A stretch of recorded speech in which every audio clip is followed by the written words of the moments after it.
Now, I don't think anyone's going to argue with the idea that having positive, strong coach-athlete relationships are going to give our athletes a better opportunity to be successful in whatever endeavors they pursue, whether at the youth level, the collegiate level, post-collegiate, professional, what have you, right?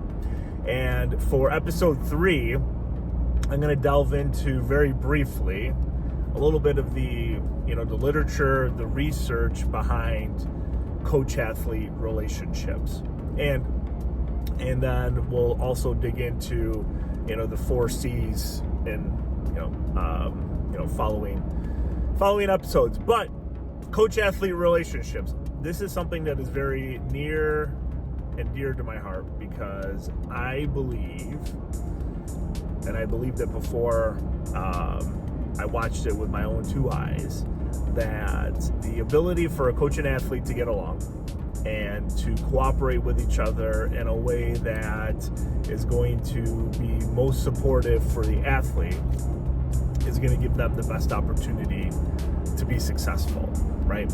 And in the literature, I mean, there's a plethora of research on coach-athlete relationships. In 2003, Sophia Joet and Ian Cockerell really produced a seminal piece on coach-athlete relationship with regard to Olympic medalists, right? And what they found in that, I think, very, very important piece of literature is that communication, commitment, and complementarity skills are the backbone of these coach-athlete relationships.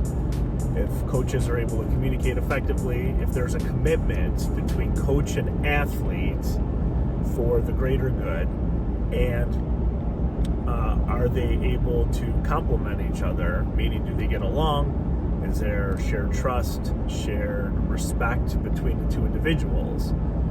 That's going to produce better outcomes for our athletes. Now, that article came out in 2003. I didn't really start digging into this stuff until 2016 when I was sitting in the stands, the bleachers, with Lewis at Grinnell, Iowa, after he had just won the 2016 D3 Indoor National Championship in the 35-pound weight throw. And his throw was number 6 all time in D3. And we're sitting there, and I'm just kind of like taking in the sights and sounds, and I'm thinking to myself, like, it's not, and I've told him this before, so I don't mind sharing now.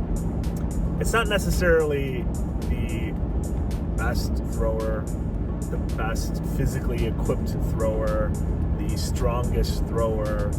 It's a combination of that, plus how well coach and athletes get along and cooperate with each other and have shared goals and shared dreams, interests as far as what they want to accomplish together. And I was thinking that because the day prior we were at the open practice session, and we didn't take any practice throws the day before. We never did, and we weren't going to start then. There were a couple athletes that must have taken probably more throws in that session than Lewis had like the prior 2 or 3 weeks put together, right? And I don't have any background on the other athletes or what have you. But what struck me in thinking back is that how the coach and the athlete were engaging with each other. And it didn't seem all very positive. A little bit of it. One athlete seemed a little bit confrontational about wanting to take more throws. Coach suggested that they don't take any more throws, that they're ready. And I just watched this play out. And it has played out in the literature not only since 2016, but even before 2003, right? If you've read any biographies or autobiographies on coaches, like professional sport coaches, there's always something that they've discussed in any of their books that has to do with coach-athlete relationships. But they don't actually come out and say, coach-athlete relationship. It's usually how we interacted with each other, the rapport that we had. Basically, it's the same thing, right? Without using that terminology. But that comes out in all sports, all facets of life, really. That it's not just the relationship that we have with our athletes as a coach, but the relationships we have with other individuals across all walks of life, regardless of what profession you have. The more powerful, the stronger, the better perceived relationship between two people, you're going to be able to get a lot more accomplished, right? If I trust that, let's say, for example, my teachers in school, right? If I was a principal or what have you. If the teachers in school, I trust that they are doing the best that they can, working with kids in the classroom who, have a lot of behaviors, whatever, I'm just making it up, right? Like, we're going to get along better because I support them. They know that I support them. And we're going to be able to communicate more effectively. We're going to be able to plan better. We're going to be more efficient. We're going to be able to collaborate as a team to better assist the students that we're working with in that classroom and in the building as a whole, right? So as a coach,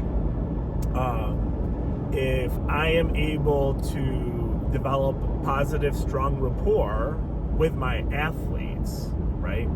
If we trust each other, if I trust them, if they trust me, if there's mutual respect, like we have common goals, meaning that, coach, I want to, I don't know, let's say qualify for conference championships. Okay, well, this is what we need to do to get to conference championships. Let's work on this plan together, right?